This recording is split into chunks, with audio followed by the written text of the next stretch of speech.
Bonjour à tous, c'est Nathan du blog Investir pour réussir. On se retrouve aujourd'hui dans une nouvelle vidéo où je vais vous montrer comment investir dans la ville d'Angers. Donc comment investir de manière rentable dans l'immobilier à Angers, ça passe pour moi par deux choses.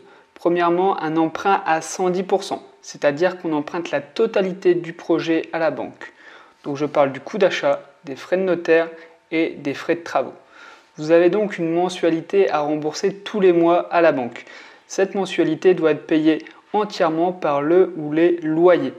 Ces loyers doivent aussi payer les charges d'exploitation d'un bien immobilier et qu'on oublie trop souvent comme la taxe foncière, les charges de copropriété, l'assurance propriétaire non occupant, les frais d'agence si vous faites appel à une agence, les provisions pour les futurs travaux à venir, etc. etc.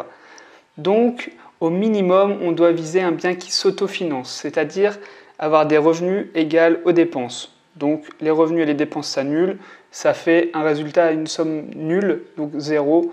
Voilà. Les meilleurs investisseurs chercheront un cash flow positif, c'est-à-dire avoir des revenus supérieurs aux dépenses. Et donc, un cash flow positif, c'est de l'argent tous les mois en plus dans votre poche. C'est simple. Alors pour investir sur Angers, j'ai identifié 6 étapes. Premièrement, ça va être une étude de la ville d'Angers, rapide. Ensuite, ça sera les loyers pratiqués à Angers pour savoir combien on va pouvoir louer notre investissement immobilier. Ensuite, ça sera la sélection d'un bien actuellement à vendre sur le marché d'Angers. Donc une étude avec des cas réels et des cas concrets. On va sélectionner un bien pour la suite de notre étude et on va faire une estimation rapide de son rendement pour savoir si il est intéressant de continuer avec ce bien.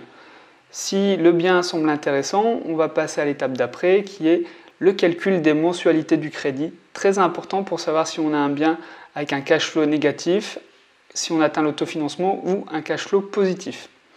Et enfin, la sixième et dernière étape, c'est l'utilisation de mon calculateur personnel de rentabilité et de cash flow, dans lequel on va pouvoir renseigner toutes les informations qu'on a pu obtenir depuis le début de l'étude.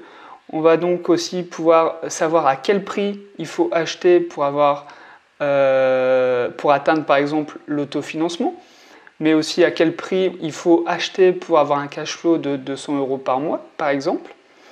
On va faire aussi des scénarios selon le prix de location. On peut avoir un scénario avec une location assez basse et un autre scénario avec un prix de location un peu plus haut.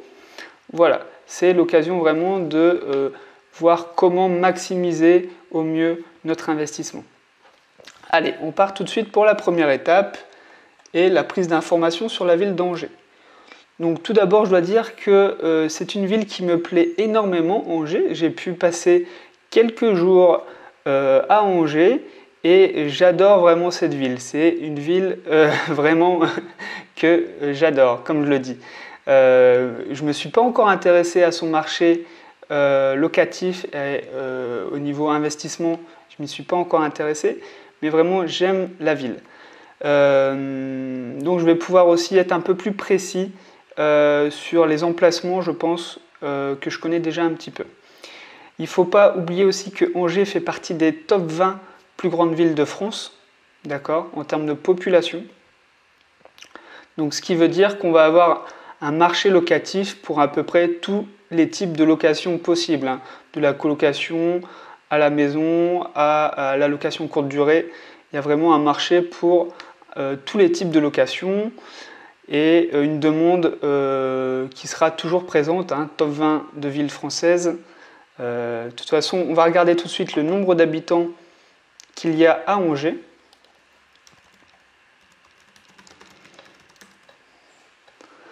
Donc, on apprend qu'il y a 152 000 habitants à Angers. Hein. Quand je vous dis top 20, top de ville de France, c'est vraiment pas pour rien. Il y a du monde qui habite à Angers. Et pourtant, moi personnellement, j'ai vraiment ressenti une ville plutôt avec de l'espace et enfin bon, je vais m'arrêter sur les compliments sur Angers, on va croire que je fais de la pub, mais c'est pas du tout ça. Et il y a la population aire urbaine qui est de plus de 400 000 habitants. Donc il y a un bassin aussi autour de la ville très important. Alors, je vais noter tout de suite le nombre d'habitants. 152 000. Je vous conseille aussi de lire la page Wikipédia. Vous allez en apprendre énormément sur le salaire moyen, par exemple, des gens qui habitent à Angers, les plus grandes entreprises, l'histoire de la ville, etc. Pour ceux qui ne savent pas localiser Angers sur la carte de France, on va voir ça ensemble.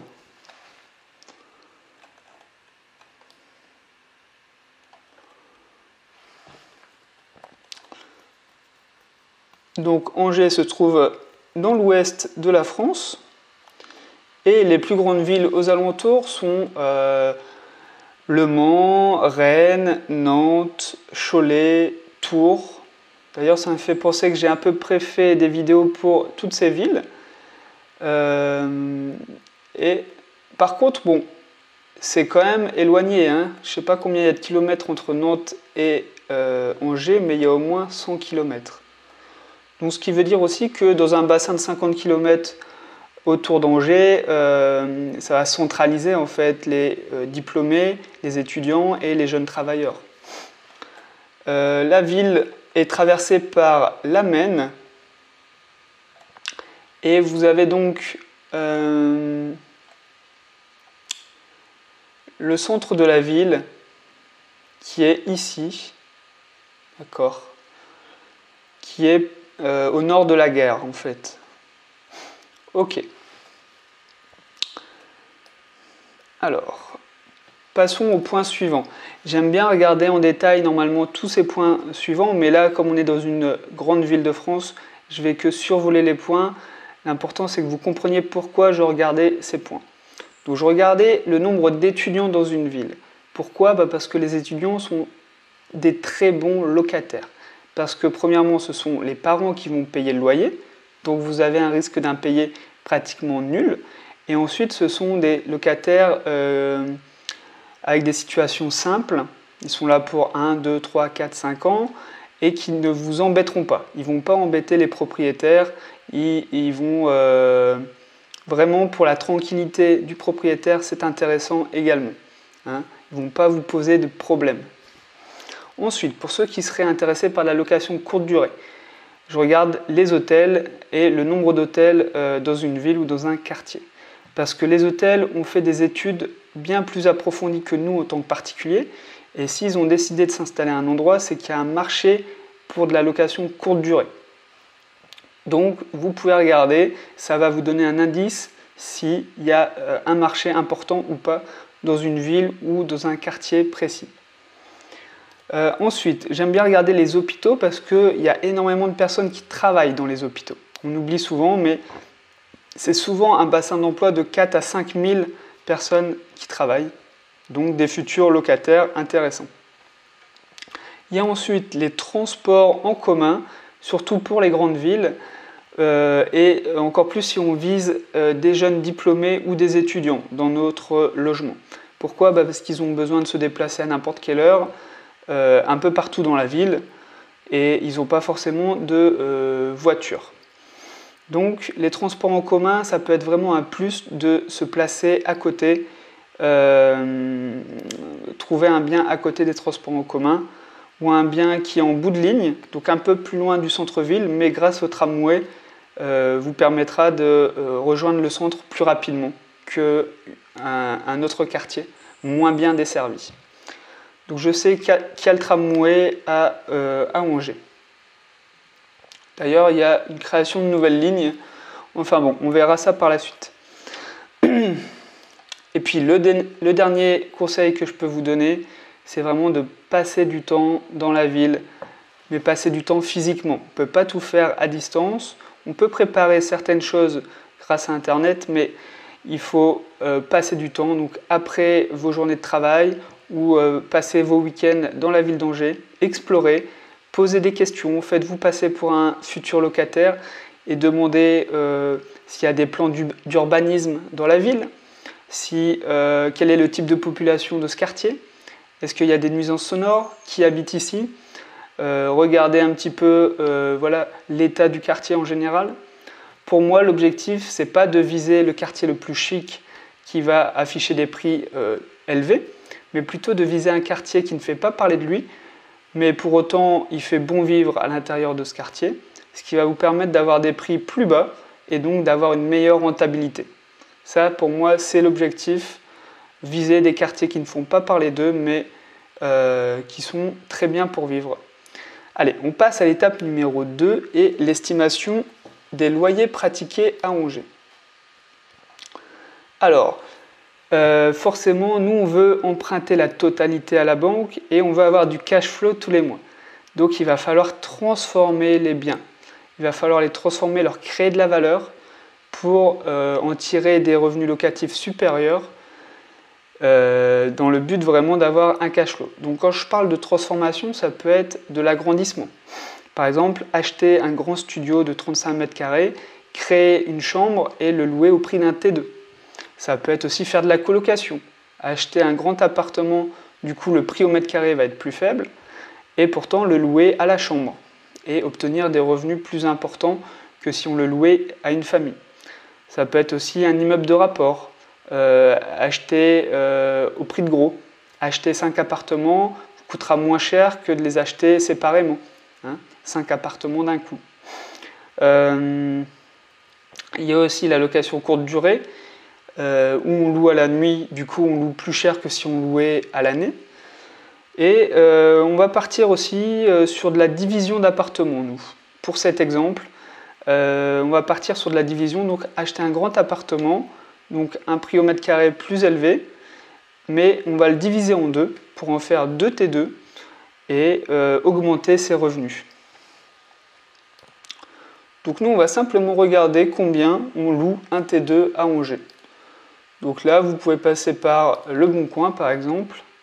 Très pratique. Mais je suis sûr que vous connaissiez déjà. Donc, dans la ville d'Angers, une location, on va trier par nombre de pièces.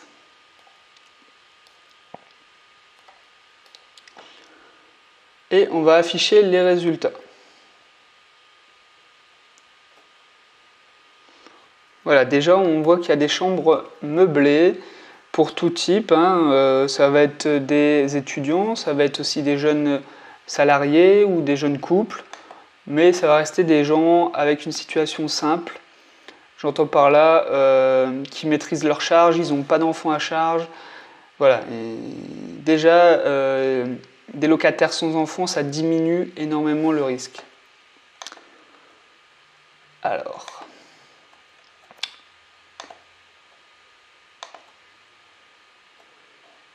Alors, je vais juste noter les prix pratiqués. Donc, vérifiez bien qu'il y a les charges compris à l'intérieur. Non, ça, c'est un studio. Studio 12 mètres carrés.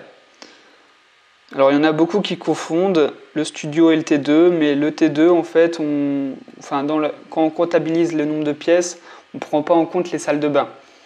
Donc dans un studio, il n'y a qu'une pièce, et là aussi c'est un studio. Là c'est un T2 par contre. 560 €, d'accord.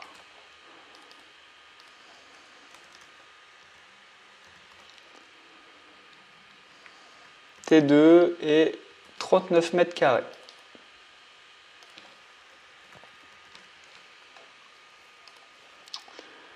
Ici, c'est un T2 aussi, 340 €, 29 mètres carrés.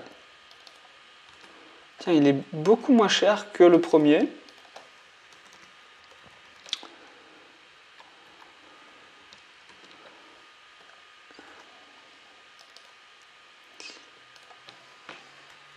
Ok.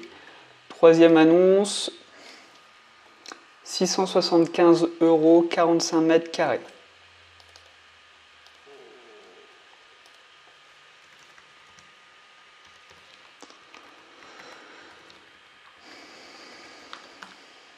Ok. Alors, est-ce qu'on a d'autres appartements? Lisez aussi les annonces, vous allez en apprendre énormément sur ce qu'il y a dans la ville, hein, un musée, une rue piétonne, un arrêt de tram, etc. Des universités, ça va ensemble. Donc là, on en a un à 690 €, 37 mètres carrés.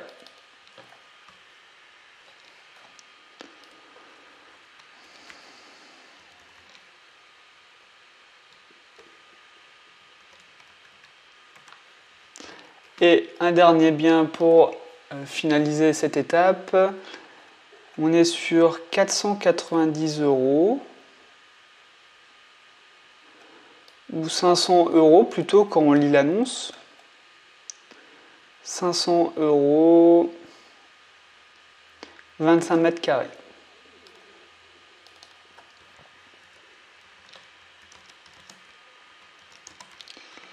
Alors c'est vrai qu'il y a des prix quand même bien différents. On va essayer de faire un résumé des prix pratiqués. Donc on a des prix allant de 340 €, là c'est vraiment faible, jusqu'à 690 €.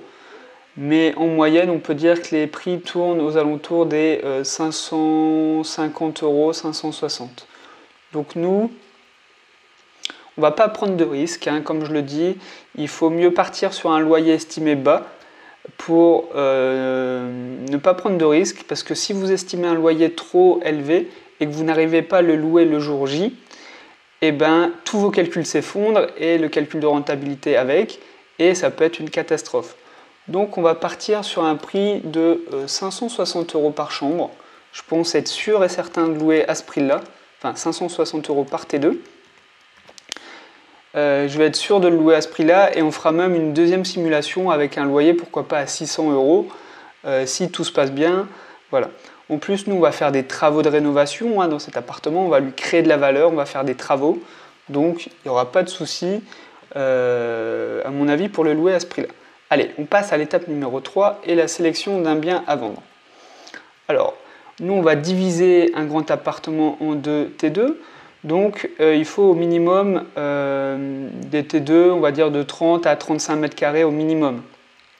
Donc, on va partir sur un appartement de 70 mètres carrés à acheter. Et on va bien voir ce qu'on trouve sur Angers.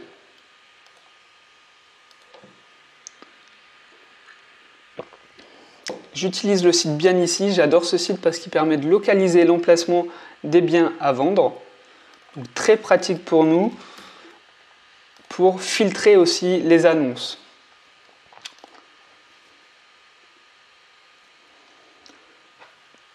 Donc on va filtrer par surface, 70 mètres carrés au minimum et jusqu'à 85 mètres carrés. Hein.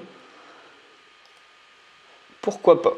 Et une autre fonctionnalité que j'adore, c'est aussi l'affichage du tramway. On voit le tramway et les différents arrêts. Alors en plus, il y a un nouveau tramway qui est en train de se créer. Ouais. Il n'est pas encore visible sur la carte, mais vous pouvez vous renseigner pour trouver les plans du nouveau tramway. Ça peut être très intéressant de prendre ça en compte. Donc après, la bonne affaire dans l'immobilier se fait à l'achat. Donc on va s'orienter vraiment vers les prix déjà les plus bas. Hein. Mieux vaut acheter un appartement 150 000 € que 200 000 € pour le même état. Hein. Vous avez bien compris le principe. Donc on va aller tout de suite voir les biens les moins chers. Ça permet aussi de filtrer les annonces et prioriser les prochaines visites à faire. Donc, ok. Bah, il a l'air vraiment sympa celui-là. Des grands espaces, donc à mon avis, possibilité aussi d'aménagement en 2T2. Hein. C'est ça aussi qu'il faut voir, c'est est-ce que mon appartement peut être divisé en deux. Ça dépend de l'agencement de chaque appartement, il faut visiter sur place, on ne peut pas le voir sur des photos. Hein. Donc je vais noter 150 000 €, 77 mètres carrés. Après, on a un autre bien. En plus, il est vraiment très bien placé, hein. Il est extrêmement bien placé. On en a un bien ici à 158 000 euros.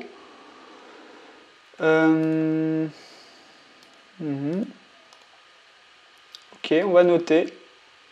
158 000 euros, 77 mètres carrés.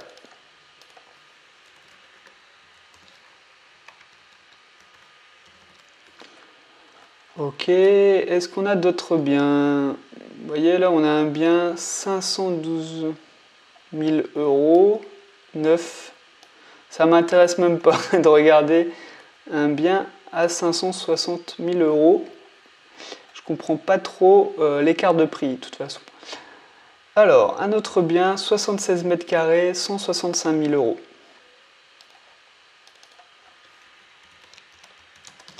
Mais clairement, il est plus loin du centre-ville. Ouais, le premier bien qu'on a vu est vraiment très bien placé. En plus, c'est un des biens les moins chers. Donc, je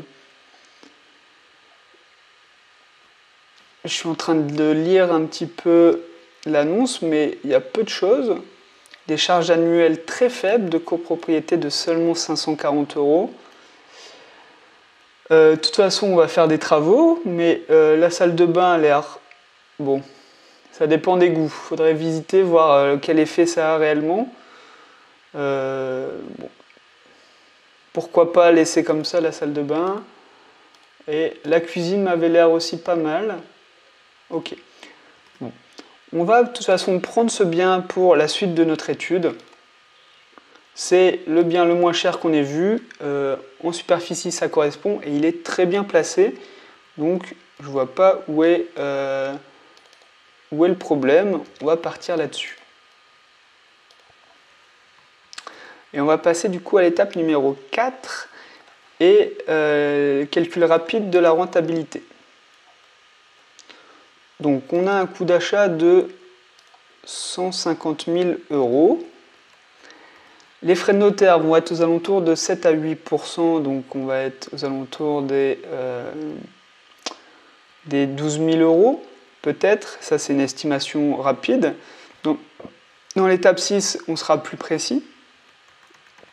Le coût des travaux, alors là, il va falloir faire passer au moins 2 artisans pour avoir 2 devis différents. C'est très important d'être au clair avec le budget travaux et le coût des travaux au total.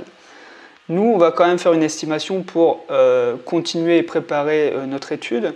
Donc j'ai l'habitude de donner 300 euros du mètre carré pour des petits travaux et 500 euros du mètre carré pour des plus grands travaux tels qu'une cuisine, une salle de bain. Alors, nous, on va devoir diviser en 2 T2. Hein. Donc, il va falloir 2 salles de bain, 2 cuisines. Alors, moi, j'ai bien envie de garder quand même la cuisine existante. Hein, elle n'a pas l'air trop moche, à voir après sur place. Et la salle de bain aussi existante. Hein. Donc il va falloir quand même créer une nouvelle cuisine et une nouvelle salle de bain pour le second T2. Ça va nous coûter donc 4 000 euros par pièce, 8 000 euros, plus un mur pour faire la division entre les deux T2, 2 portes d'entrée également, et rénover peut-être l'espace actuel, soit repeindre, soit rajouter des prises, soit mettre du parquet, soit refaire le carrelage, enfin, il y a toujours beaucoup de travaux. Il y a aussi le chauffage à voir. Donc on est à 8 000 euros. Je pense que au minimum, ça sera 20 000 euros de travaux, je pense. Vraiment, au minimum, j'ai même envie de mettre 25 000 euros, histoire de prendre encore une enveloppe plus large et ne pas avoir de mauvaises surprises avec les artisans. Je vais dire 25 000 euros. Oui, parce que ça monte très vite, hein, le coût des travaux. Faites quelques devis, vous verrez, ça monte très très vite, hein, que ce soit en termes de manœuvre et matériel. Ok, donc on a un coût total de 187 000 euros. Et on espère louer notre T2 à 560 euros. 560 euros, on en a 2, donc x 2, ça nous fait 1120 euros. Ok, donc là c'est simple, c'est est-ce que ça respecte la règle des 1%? C'est-à-dire, est-ce qu'un mois de loyer brut, donc 1120 euros, correspond à 1% du coût total du projet, soit 187 000 euros. Alors pour respecter la règle des 1%, il faudrait acheter le coût total à 112 000 euros. Donc on en est quand même bien loin, je dois l'avouer. C'est pas forcément, du coup c'est pas bon signe, hein. C'est pas un signe de gros cash flow tout de suite. Après, je pense qu'il y aura une partie aussi de négociation, on n'a pas pris en compte la négociation, et ça a le mérite au moins de continuer l'étude pour vous montrer à quoi s'attendre au final, hein. Y a quand même une chance d'avoir un bien qui s'autofinance, mais avoir beaucoup de cash flow, ça risque d'être dur quand même. Allez, on va passer à l'étape 5 pour voir un petit peu ce que donnent les chiffres. Donc, 187 000 euros, c'est le coût total.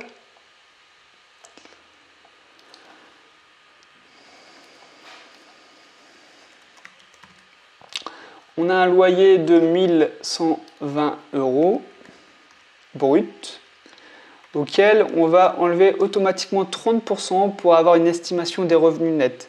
Pourquoi 30%? C'est parce que la banque va appliquer ce même barème. Ils savent que vous allez avoir des charges d'exploitation, que ce soit des futures réparations dans votre investissement, l'assurance, les charges de copropriété, la taxe foncière, etc., etc. Donc si on enlève 330 euros, ça nous fait 790 euros à peu près en estimation nette. Donc on va voir combien va nous coûter notre crédit si on emprunte 187 000 euros à la banque.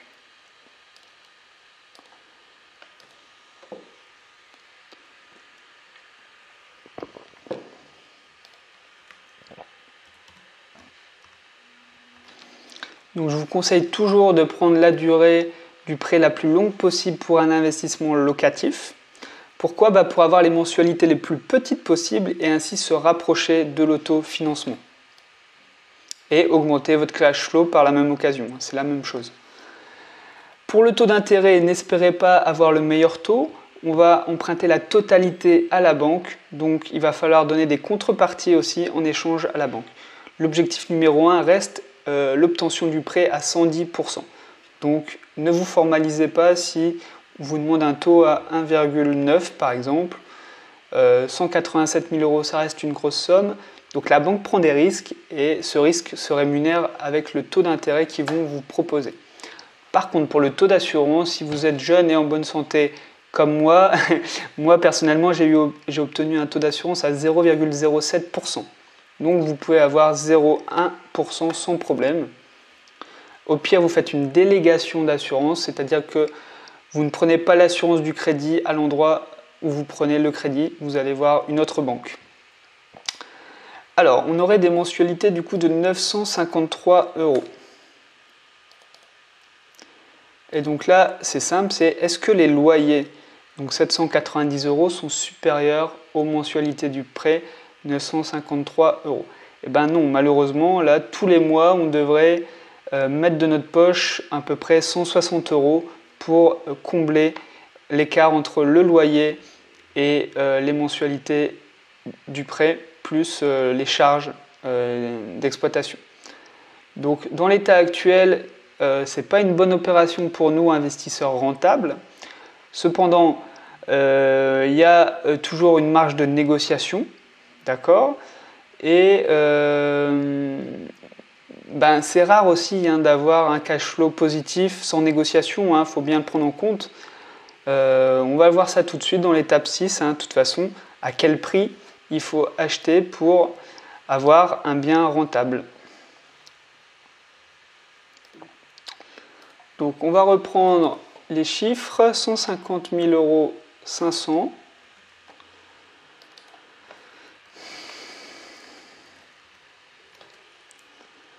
Pour 77 mètres carrés. Des prix de travaux, on était parti sur 25 000 € de travaux, il me semble. C'est ça. Les frais de notaire, du coup, sont de 10 000 €. 788, c'est estimé automatiquement dans mon calculateur. Vous avez aussi les frais de dossier bancaire, parce que ça va être les frais demandés pour vous constituer un dossier de prêt à la banque. Essayez de les négocier à 0 €, mais si vous n'y parvenez pas, j'ai au moins déjà provisionné 500 €. Et il y a aussi un coût qu'on avait oublié, c'est la valeur du mobilier. Et oui, on va louer en meublé, en tout cas c'est ce que je vous conseille. Pourquoi? Pour créer une offre déjà clé en main. Le locataire n'a qu'à venir avec sa valise. C'est vraiment la mode en ce moment. Il y a de plus en plus de stages dans d'autres villes. Et puis pour les jeunes travailleurs, ils n'ont pas envie d'acheter leur lit, le frigo, la table pour un CDD de 3 mois par exemple. Donc, premier avantage. Deuxième avantage, on va pouvoir, pourquoi pas, louer plus cher parce qu'on offre un service supplémentaire. Et troisième avantage, ça va être au niveau fiscal, on va pouvoir bénéficier du régime meublé, de loueur meublé, et j'en parlerai tout de suite après.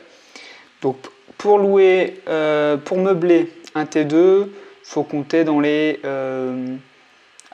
000 €, hein, entre le lit, le matelas, le dressing, le bureau, la chaise, les ustensiles de cuisine, l'électroménager, un canapé.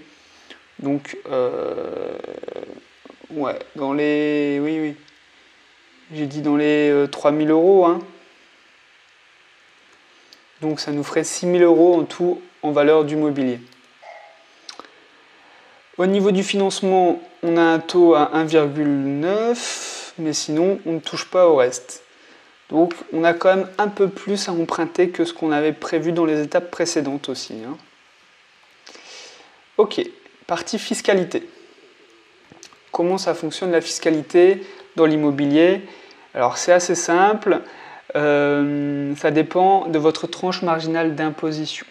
Celle-ci est elle-même définie par vos revenus de salarié. Plus vous gagnez d'argent, plus vous montez de tranches.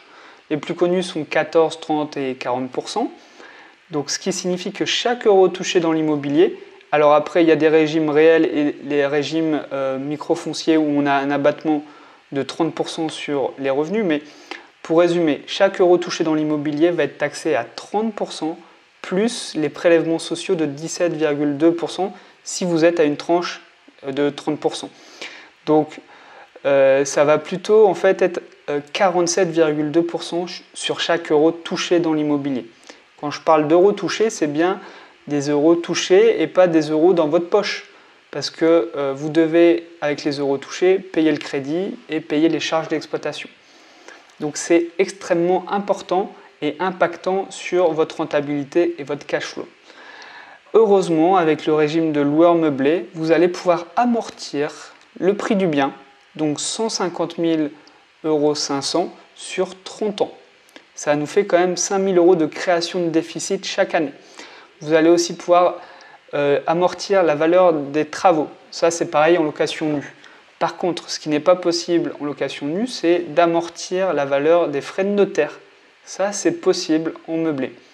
Il y a également aussi les frais bancaires et la valeur du mobilier à amortir sur 6 ans. Autant vous dire que vous allez vous créer du déficit et année après année, vous allez manger ce déficit. Pendant ces années, vous allez payer 0 € d'impôt. Et à la fin, bien sûr, au bout d'un moment, vous allez commencer à payer vos premiers euros. Mais là, il faut bien prendre en compte que pendant 6-7 ans, vous allez payer 0 € d'impôt. Hein. Vu les chiffres qu'on a, on a pratiquement 192 000 € à amortir. Donc, vous êtes tranquille, hein, vraiment, pendant 6-7 ans, il n'y a pas de souci. Et j'espère aussi que vous avez pris conscience que l'argent que vous mettez dans les travaux ou dans le mobilier, en fait, vous n'allez pas les mettre en impôts. Donc autant rénover un bien, lui donner un état neuf pour pouvoir attirer plus facilement des locataires et louer plus cher et ne pas payer d'impôts que payer des impôts pour un bien insalubre qui aura du mal à se louer et avec un faible loyer. D'accord ? Autant vraiment mettre son argent dans les travaux que dans les impôts. Ok, la parenthèse est finie. Pour ceux qui... Enfin voilà, ça dépend vraiment de chaque situation après. Donc je vais passer aux recettes locatives. Alors on espérait donc des revenus de 1120 €. On n'oublie pas qu'il va y avoir une vacance locative, hein. Votre appartement ne sera pas loué tous les jours de l'année pendant 10 ans, malheureusement. Donc, c'était 1200 €? Non, 1120 €. Ouais. Voilà. Donc, il faut prendre une vacance locative et pour des T2, la vacance est assez faible, mais je compterai quand même 2 semaines par an, comme si vos 2 logements étaient vides pendant 2 semaines par an et ça correspond à 4% dans mon calculateur. Donc, automatiquement, les loyers sont diminués de 4% dans mon calculateur.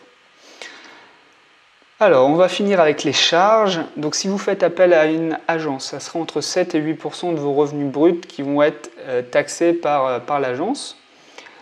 Il va falloir aussi compter des frais d'entrée-sortie. Donc, si on provisionne un départ par année, souvent, ils prennent un demi-mois de loyer. Et donc, ça correspond à à peu près 300 €, hein, on va arrondir. Donc, ça aussi sont des charges à prendre en compte.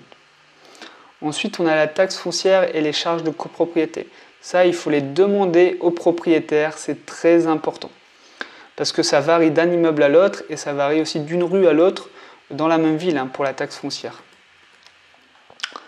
Donc, on est sur des charges annuelles de 540 €.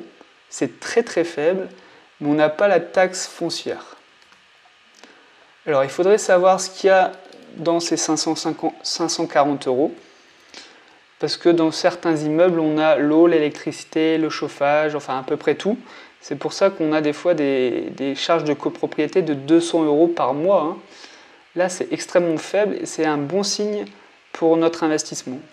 Parce que l'argent qu'on ne dépensera pas dans les charges, il arrivera dans notre poche, tout simplement. Pour la taxe foncière, je pense que ça va être un peu plus élevé et 900 €, je fais une estimation, hein. On va aussi avoir des réparations dans notre logement, hein, du mobilier à changer, une fuite quelque part, un évier aussi en fuite. Enfin, malheureusement, il y aura toujours des travaux à faire dans l'immobilier. Donc moi, je prends un demi-mois de loyer. Ça nous fait 550 € à peu près. Ensuite, vous aurez aussi l'assurance propriétaire non occupant. Il faudra assurer vos 2 T2. Et donc, je pense que ça sera 100 € par T2, soit 200 € en tout. On ne sera pas loin de la vérité en tout cas. Ok, donc là on a fini, on a vraiment mis les charges et des charges plus réalistes que juste enlever 30% comme on a fait dans l'étape précédente. Donc on a des premiers retours sur investissement, des premiers rendements. Alors qui ne sont pas très élevés, qui signifient pas forcément une moins bonne nouvelle que si on avait un rendement net de 10%. Mais je le rappelle, le plus important, c'est vraiment le cash flow, savoir si vous avez de l'argent qui rentre dans votre poche tous les mois ou au contraire si vous avez de l'argent qui sort de votre poche tous les mois. Et ça, c'est différent des rendements. Donc le cash flow est juste en dessous. Et on se rend compte qu'on a actuellement un cash flow négatif de moins 200 € par mois. Ça fait quand même près de moins de 1400 € par année. Donc là, dans l'état actuel, il faudrait mettre de votre salaire, prendre sur votre salaire 200 € par mois pour payer le crédit plus les charges d'exploitation. Alors, ce n'est pas ce qu'on a envie quand on est un investisseur rentable, hein. Nous, c'est tout le contraire qu'on a envie parce que avoir un cash flow positif, c'est aussi la certitude que la banque accepte votre prêt parce que vous leur montrez que vous gagnez de l'argent tous les mois. C'est aussi un bien qui se paye tout seul, donc qui vous coûte 0 € et même qui vous rapporte de l'argent tous les mois. Et pour la suite des opérations, si vous voulez continuer à investir, on voit bien que là, avec moins 200 €, c'est peut-être possible pour vous actuellement, mais si vous achetez un deuxième et un troisième bien et que vous vous retrouvez à moins 600 € tous les mois, ça va commencer à devenir très compliqué et même la banque ne vous prêtera plus au bout d'un moment. Alors que si on a un cash flow positif, on va pouvoir réinvestir et acheter d'autres appartements. C'est comme ça que font en fait les investisseurs à succès qui arrivent à acheter plein de biens en peu de temps, tout simplement parce qu'ils gagnent de l'argent dessus tous les mois. Alors, on va enregistrer ce scénario et puis on va essayer de trouver tout simplement le prix auquel il faut acheter pour avoir de la rentabilité. Et je vais vous montrer aussi quelques astuces pour améliorer notre cash flow. Alors, le premier élément, c'est bien sûr faire baisser le prix. Il n'y a pas de secret. Il faut vraiment négocier. Vous enlevez cette peur si vous avez peur de négocier. Il faut vraiment vous fier à vos chiffres. Donc, si vos chiffres vous disent d'acheter à 100 000 euros, eh ben, vous ne pouvez pas dépasser ce prix, tout simplement, si vous voulez avoir de la rentabilité et du cash flow. Vous pouvez faire beaucoup d'offres, c'est votre avantage. Vous n'êtes pas forcément très pressé par le temps. C'est-à-dire que vous pouvez avoir 15 refus, mais le 16e bien, on vous dira oui. Et il suffit de quelques biens pour augmenter considérablement son niveau de vie et faire des bons investissements. Avec 2-3 bons investissements, ça sera bien plus que 99% des Français.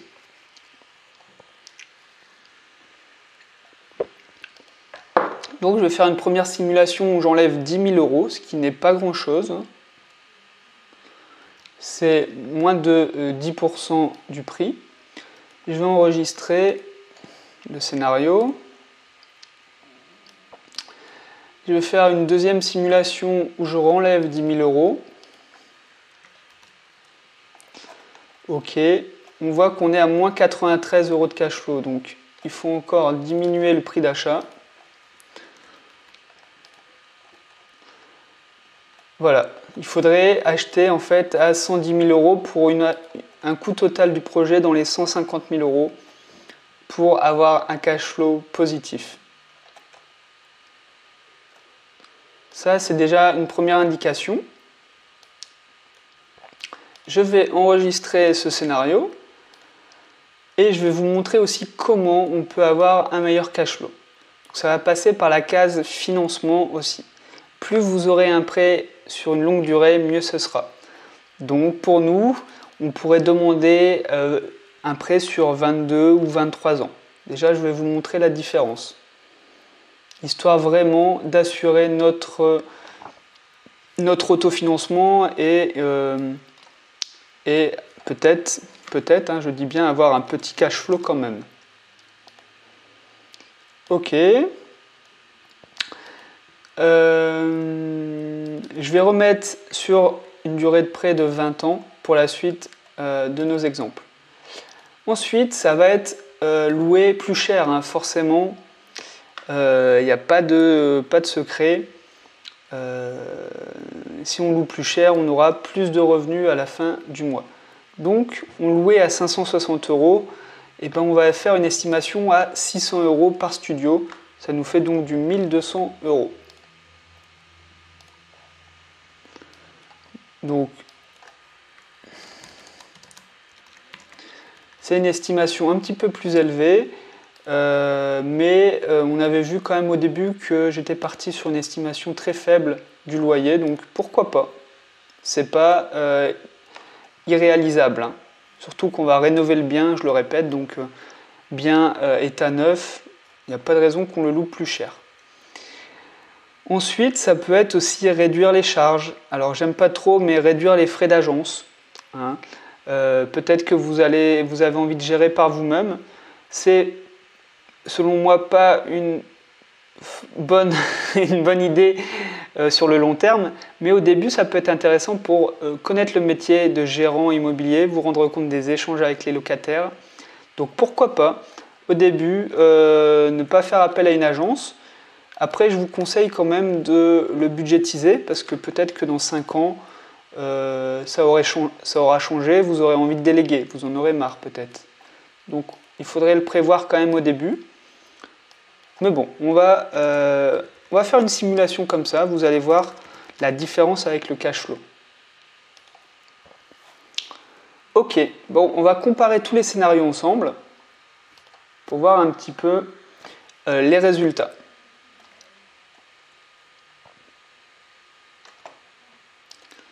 Donc vous voyez qu'on a des chiffres quand même bien différents.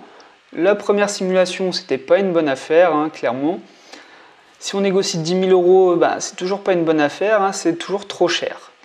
Si on négocie 40 000 euros, ce qui est possible, hein, il ne faut pas avoir peur de négocier, je vous le dis, vous êtes en position de force aussi, dites-vous bien que vous avez l'argent et que le vendeur, il a besoin d'argent, il est stressé, il a besoin de vendre.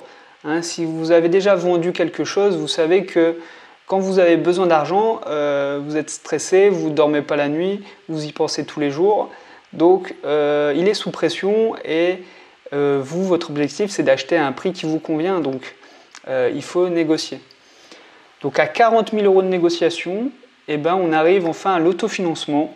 17 euros en plus, mais c'est pas avec ça que vous allez devenir rentier, hein, on est d'accord.